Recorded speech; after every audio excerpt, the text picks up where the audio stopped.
Welcome to the Emerging Screenwriters Interview Series, sponsored by ISA. Today I am here with... Jasmine Leyva. I love doing that. I'm like, and throw to you. How are you? I'm doing good. How are you? Good. You look fabulous. Thank you for being here. Thank you. And I love your color choice. I know. We are very matchy today. We're very complimentary to each other. We're going to start with just some icebreakers. Okay. To get it flowing. What are you watching right now? Oh, okay. So I was a Game of Thrones person. Mm-hmm. The 8th season broke my heart a little. But I'm going back. So House of Dragon is on. I checked that out. Yep. I just finished up Dope Sick, and I did a little anime Death Note too. Nice. Well-rounded in there, right? Yeah. Fantasy, depressing. I want fantasy. I like it. Who are your heroes in the industry, or who are people that you look up to that you're like, I want to be there? Okay. So in TV, I will just say this. I never refer to people as heroes unless I know them personally. But someone I really look up to as far as respect his work ethic, the godfather of dialogue, Aaron Sorkin. Yeah. When you watch Aaron Sorkin material, it's like you can just see the discipline that went into his pieces. You can hear the homework that he did in his dialogue. When I watched West Wing, it wasn't, did he study West Wing? It was like, did Aaron Sorkin used to work in the White House? Like, that's how good his dialogue is. So right. I would say for screenwriters, definitely Aaron Sorkin. Yeah, that's like top yeah. tier there. You just got to give it to him. And with Aaron Sorkin, you know it's Aaron Sorkin. You do. So voice-wise, like, it's like, oh, yep. And he's one of those, in dialogue, they always tell you not to write your scripts too dialogue heavy. His scripts are super dialogue heavy. He breaks the rules, but he does it so eloquently. And even when I was watching the Steve Jobs movie, it was one scene with Michael Fassbender and Jeff Daniels. I felt like I was watching a football game, and that was my touchdown, just watching them go back and forth. Like, that's how good his material is. Right. Let's talk about you and go back to the beginning. When did you first start writing or know that you wanted to be in the creative industry? Tell me your origin story. Okay, so it started when I was about 6 or 7, and I did my first play. And then after a few years, once I hit 4th grade, I was just like, I want to write my own plays. And I wrote my own play, and it actually got featured in the Washington Times newspaper in DC. So that's when I first kind of fell in love with just being able to have my own voice. And as a child, that's not something you usually get. So it was all the more an incredible feeling, like, wow, people are listening to me. I have this power to be able to, like, tell my story in a way that kids normally don't get to do. What was the play that you wrote? It was about a starfish named Starina, and of course I cast myself as the lead. Who else? And then I don't remember the plot, but we did bite off the Little Mermaid, because I remember we had an Under the Sea musical, but all the greatest borrow. Totally. It was a little Tarantino. My first story I wrote that I won an award for, I completely ripped off The Secret Garden. completely changed the characters, just the same story. Like, okay, well. So basically the Hollywood right. So we're here. Have you always both been a writer and an actress? Or are you more focused on writing only now, or producing? Like, where's your sweet spot right now? Some people have the blessing of being of mastery. I don't have that blessing. Like, since I was young, I've always been attracted to both, and I've always been able to do both. Like, I had an on-camera presence about me when I was young. I could carry school plays, but I could also write the school plays. So I've always been deeply connected to both. Well, that's awesome. And is that where you want to continue going? Yes. Okay. And I also think in life, there is this, people put this pressure on you to just hone in on one thing, but that's not how I want my life to be. I don't want my life to be one note. I want to try different things. Like, I wrote and produced and starred in a documentary a few years ago. I love the fact that I was able to do that. And then for ISA, I wrote a science fiction theatrical film. Like, I love the fact that I get to jump around. I think that's what life's about for me. So in that respect, if you jump around and you like to write different types of projects, what is the one thing, like, how would you describe your voice as a writer? Something that is important for me is just, in whatever I do, I want to feel like I'm contributing something positive to the human condition. So whether I'm using a theatrical script to tell a story, whether I'm acting in something or producing a documentary, I want there to be some message in that artwork that helps someone somewhere. And if it's not helping anybody, to me, it's not art by my definition. It's not art that I value. So making helpful art that just advances the human condition. I like that. I like that you're very clear about that. Has that always been something that you've known, or have you, over the years with the different projects you've written, kind of realized that it's sort of like the same through line? When I was young, I think I was just playing with it more on an artistic scale. Like, I want to try different things. But yeah, as I got older, I did want to find meaning in my work, especially when you come to a place like LA and you see what you love. I see, the industry I see the artistry that I love being turned into something just for capitalism, where the true meaning of it is sucked out. So I want to make sure in my work that I'm kind of putting that true meaning and beauty of film back into it. Right. I love that. Good for you. Yeah. How has it been for you being in LA? So when did you move to LA, and then what's it been like for you as a female of color? Like, how has it been for you, and how is it currently? I first came to Los Angeles when I was 19 years old, and being in going into film and TV, it was a little hard. And I mean, even from when I started in college, because I did a film and TV program, and what you end up seeing is, most of your professors are white men. Even the movies that they choose to show, a lot of the greatest movies that they use for examples, they're always, usually directed by white males, starring white people. So it's hard for you to see yourself in a high position in this industry. And I think at the time, like, females of color, especially writers, it was something insane. Like, we made up 3-4% in Hollywood. And so going up against numbers like that, it can be very discouraging. And what helped me was kind of just forgetting the industry. Like, I'm completely in this for the artistry. Like, I love the fact, I was able to write a screenplay and it got acknowledged, by an organization like this one, just to show, like, you can do this and it can be acknowledged. Just because some rep at Sony doesn't pick it up, that doesn't mean it lacks value. That just might mean you didn't know the right person, or you didn't, sometimes sleep with the right person. So I'm just, now I'm kind of disconnected from all that, and I'm just in an artistic space. So let's talk about your goals of what you're doing now, and where do you want to see yourself in a year, 5 years, and then, like, what's the big picture for you? What's the ultimate, like, place that you're striving for? Everybody has a goal.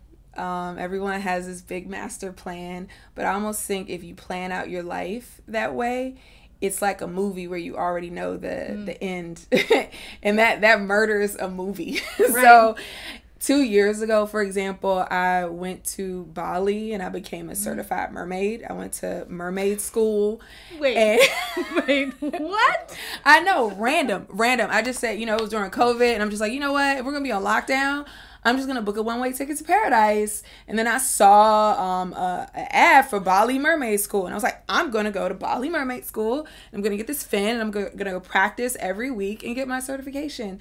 And I did that. And from that experience, now I'm working on a documentary about it. So I think having unique life experiences, taking those experiences and making film and TV art with it, again, not attached to where it'll go. So that's kind of what I have next down the pipeline. And I also had an experience where I got to foster a baby for the first time. And I'm working on a screenplay about that foster experience and how I helped that baby's grandparents that did not speak English, that were about to get their baby taken from them because of the fact they did not understand the paperwork, and writing a screenplay about that experience. Wow. I'm rarely surprised by what people think. And those two things, I'm like, wait a minute. Okay, so amazing mermaid school, amazing fostering. And then you're writing about them, which that's really interesting though, that you're making new life experiences happen. And then from those experiences, like you're pulling those in and writing about them. I mean, that sounds like ultimately what we all wish we could do, but maybe we're stuck in a fearful place or a place of not wanting to change or take a risk. Right. So are you a big risk taker? Obviously. I'm not. Yes, I am a big risk taker. Again, thinking of everything in films with your main character. If you want a film to be good, the main character cannot be passive in the story. The main character has to take chances. They have to go on a journey. And I look at my life the same way. Like, everything can't be the same. There has to be a new journey. There has to be subplots. There has to be adventure, and there has to be romance. And when you have all that stuff, I think you have more to pull from when you want to create art. Otherwise, you're just writing about stuff that you don't really understand that well. You're like a walking main character. Yes. I like that. Yes, I am the main character of my movie. So I want to be the person that I would want to watch. I love that. Oh my God. I'm gonna sit down and make a list of things I want to do that, like, as a main character, I'm gonna do it, and then I'm gonna report back to you. Yes. I love that. Mermaid school. I've never heard of that. Oh my goodness. It's a whole thing. They have like the Merlympics, and I was thinking about it, and I was like, okay, Jasmine, hold on. I don't know if we need to go that far, but pull it back. Is it like worldwide? This mermaid? Yeah, they have mermaid schools all over the world. What do you do with a degree in mermaidness? With you can become a mermaid performer. Okay. So if you want to do, of course, if you want to do like children's birthday parties, corporate events, and they just do like really a bunch of stylized art. I'm gonna show you a mermaid photo of me, and you'll be like, oh my God, it's so cool. It's so cool. That's amazing. Okay, so we're gonna shift a little bit to talk about ISA. Okay. Will you talk about how you were first introduced to ISA, and then how, if that was different than how you got on the development slate? After I wrote my screenplay, I wanted to see if I was decent at screenwriting. And I think in order to do that, you have to put your stuff into the world and let it get judged by people who have no idea who you are, versus my mom, who's like, oh, your stuff is great. Sure. So I entered ISA's screenwriting contest, and I won the contest, and that's how I found out about ISA. And which contest was that again? Table read my screenplay in Hollywood. What about ISA do you appreciate, or do you value the most in terms of like the relationship that you have with the people at ISA? You know, I won that screenplay competition years ago. Mm-hmm. To this day, I still get emails about different opportunities. I'm sitting here with you. And because of that, I remember I got interest from a manager. I had a meeting with Sony. Again, it didn't pan out to anything, but I just owe that experience, that happiness that I had, what could have come from it. Like, I do owe that all to ISA. So I like the care that they put into the people that work with them. Excellent. What is the best advice that you give to people in this artistry? I'm going to use that now. Or the best advice you've received, or something that you sort of take with you and carry with you in terms of always remember this, or something that maybe you would have done differently? The best advice I would give anyone who works in entertainment, no matter what, whether it's acting, screenwriting, I would say do it because you love it. And always treat it like art instead of treating it solely like a business. Remember, if you are a true artist, remember why you went into it, and it wasn't, so I can get picked by someone else and for them to pay me to do something. Mm-hmm. If you're a writer, you should be writing. You should just be doing it for yourself. If you're an actor, you should be practicing monologues or getting together with friends or auditioning for a local theater just because you love it and because it lights you up. And I think that's going to bring a different energy to your work instead of kind of being like the rest of these rats out here chasing the same cheese. I don't think we can go anywhere beyond that. That's great. Now I'm going to ask you a couple fun questions. I love that. Us just rats chasing the same cheese. Yeah. What is your favorite word? Romance. Oh, why? Because I think romance it's one of those ingredients that makes anything beautiful. And I think that a lot of experiences, whether it be with people or things, it's just missing romance. Like, think about your friendship. What would your friendships look like if you took the time to just put a little romance in there? You know, put a little passion, put a little thought, put a little, I want to light this person up. If you just put romance into everything, you know? I love that. You're such like this light. You really are. You are like this shining light. Thank you. You just exude loveliness. What is your biggest pet peeve when it comes to grammar or spelling or punctuation? I actually love grammar mistakes. It's weird. You know, I write, I'm working on, like, this is my second one. Every year I write a book about my life of that year. So this year it's like Jasmine the Legend. They're all Jasmine the Legend. This year is the Year of the Dragon.